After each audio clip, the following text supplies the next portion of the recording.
Terima kasih Anda masih bersama kami di Berita Padang. Kembali kami sampaikan 3 berita utama hari ini.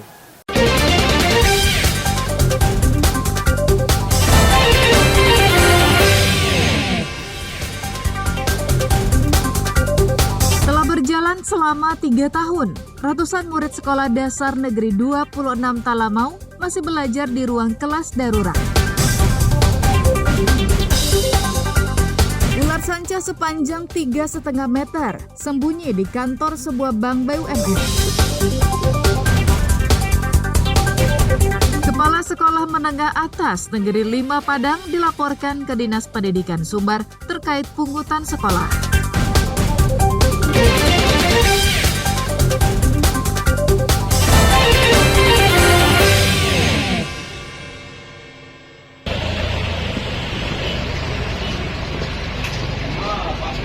Mendapatkan laporan pihak keamanan, sejumlah petugas dari tim rescue pemadam kebakaran Padang mendatangi kantor sebuah bank milik BUMN yang berada di Jalan Khatib Sulaiman, pusat kota Padang, pada Jumat pagi pekan silam.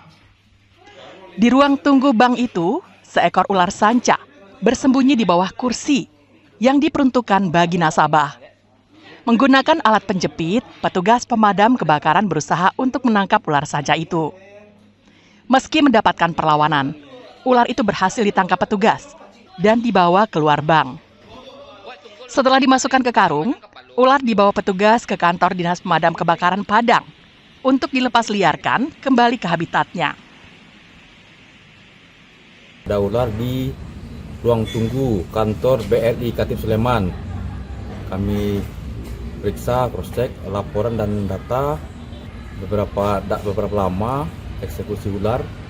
Kami tangkap beberapa rekan, terus dieksekusi.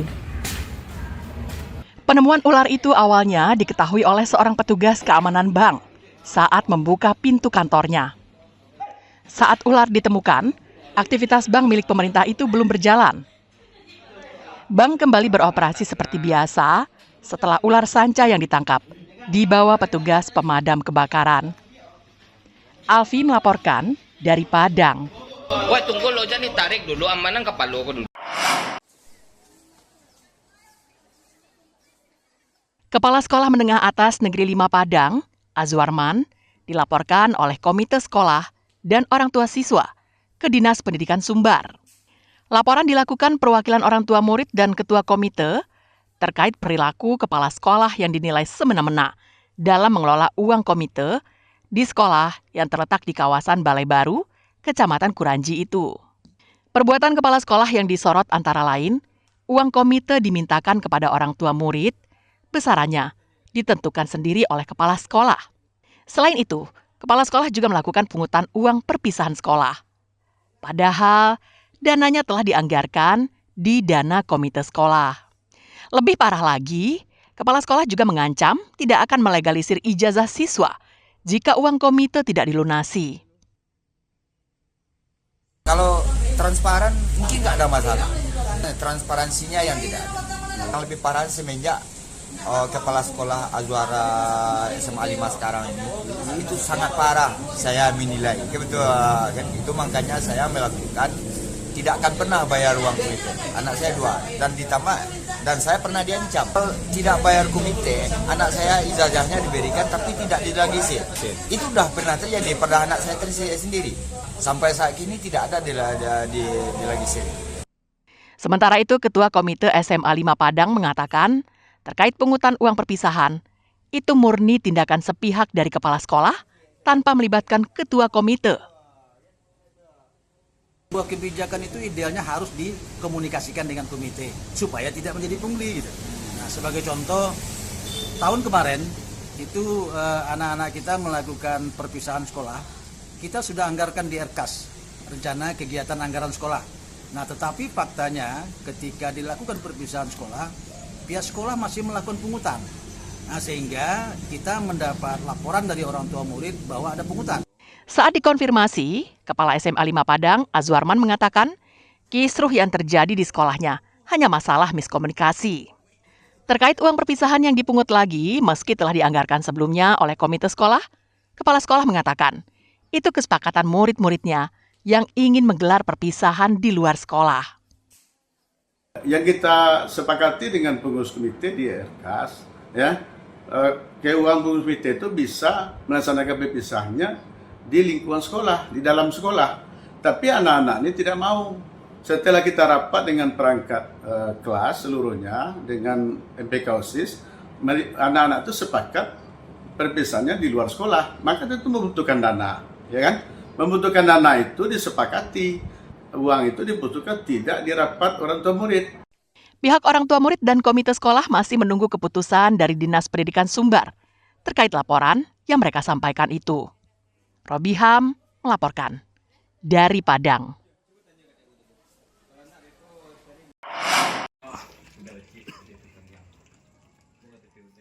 Seorang pelaku pencurian di rumah-rumah diringkus petugas kepolisian dari Satreskrim Polresta Padang di daerah Air Camar, Kecamatan Padang Timur, Padang, pada Jumat malam pekan silam. Pelaku bernama Andika ini ditangkap polisi atas laporan seorang korban yang kehilangan 2 unit telepon genggamnya pada tanggal 20 Januari lalu di daerah Paragadang Timur yang menyebabkan korban mengalami kerugian hingga 4 juta rupiah. Mirisnya, 2 telepon genggam curian itu dipinjamkan Andika kepada ibunya. Ibu pelaku pun tak kuasa menahan tangis saat melihat anaknya ditangkap. Ibunya juga tak menyangka jika kedua telepon genggam yang diberikan pelaku adalah hasil curian. Pelaku dan barang bukti selanjutnya dibawa polisi ke Mapolresta Padang untuk proses hukum lebih lanjut. Dari keterangan polisi, pelaku beraksi pada saat subuh ketika korbannya tengah tertidur.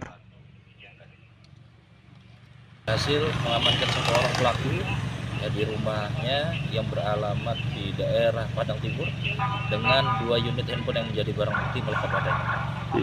Itu modus seperti apa nih, Wanda? Modusnya dengan cara memasuki rumah, karena pada saat dilaporkan, pelapor menyebutkan bahwa kejadian kurang lebih pukul 5.30 pagi. Terkait dengan kejahatan yang dilakukan pelaku, diduga melanggar pasal 363 KUH pidana. Perbuatan pelaku diancam polisi dengan pasal 363 KUHP tentang pencurian dengan ancaman hukuman di atas 5 tahun penjara. Bagi Andika, menginap di penjara untuk waktu yang lama bukanlah hal yang baru. Pasalnya, pemuda yang berusia 27 tahun ini telah 2 kali keluar masuk penjara atas kasus yang sama. Alfi melaporkan dari Padang.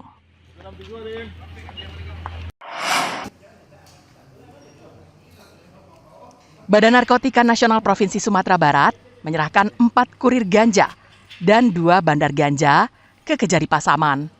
Selain tersangka, BNNP Sumbar juga menyerahkan barang bukti, 3 buah unit mobil dan telepon genggam. Para tersangka terlebih dahulu diperiksa oleh aparat jaksa untuk melengkapi berkas yang diterima. Setelah berkas lengkap, para tersangka kemudian dibawa ke Lapas Pasaman. Kejaksaan Negeri Pasaman akan menyiapkan berkas untuk dilimpahkan ke pengadilan.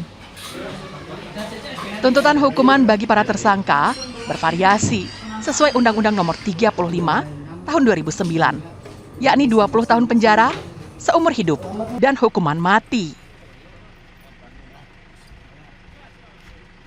Pada hari ini kita telah menerima penyerahan tersangka dan barang bukti dalam kasus atau perkara narkotika jenis ganja.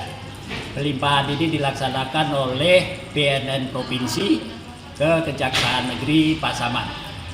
Adapun yang diserahkan 6 tersangka dengan barang bukti narkotika jenis ganja seberat 514 kg. Sebelumnya, BNNP Sumbar menangkap 4 kurir ganja di Sungai Pandahan, Kecamatan Lubuk Sikaping, Pasaman, pada 11 Oktober tahun lalu. Saat itu polisi berhasil menyita narkotika jenis ganja lebih dari setengah ton. BNNP kemudian melakukan pengembangan dan menangkap 2 bandar ganja di Medan, Sumatera Utara. Fauzan melaporkan dari Pasaman. Pemirsa, demikianlah perjumpaan kita pada hari ini. Saya Ruri Putra Ananda dan tim redaksi yang bertugas izin pamit undur diri. Terima kasih atas kebersamaan Anda. Basuh balik awak, bisu ari.